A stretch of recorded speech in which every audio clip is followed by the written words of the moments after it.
देश की एक सबसे बड़ी ऐसी कभी खत्म। भाई एक मिनट, मैं 2-3 बात कहना चाहता हूं, आप समझिए। नफरत इन्हें मुसलमान से नहीं है,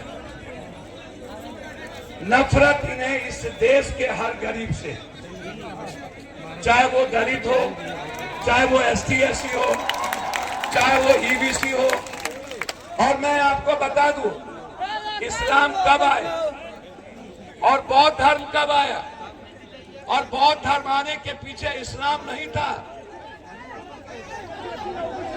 वह मुल्क के गरीबों पर जब जुल्म हुआ, मुल्क के इंसानियत पे जब जुल्म हुआ, मुल्क बनाने वाले मूलवासी, आदिवासी और गरीब पर जब उसकी संस्कृति पर, उसके जीने के तरीके पर, उनके जीने के अधिकार पर जब हमला हुआ, तब एक विचारधारा इस दुनिया में आई जिन्होंने शंकराचार्य से लेकर के एक ऐसी विचारधारा का खिलाफत किया जो मनुस्मृति को जिंदा रख के इस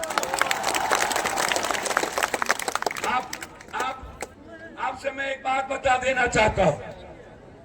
अभी हमारे कोई मित्र कह रहे थे, मैं आपको 2-3 बात वाकया बता दूं।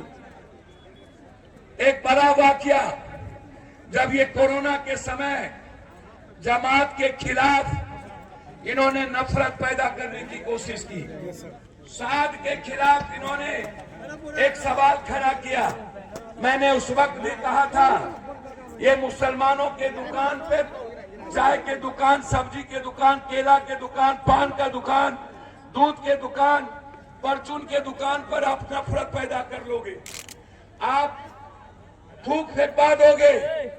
लेकिन मोदी जी, जमात के बारे में आपको जानना है तो आप डोभाल से जानिए।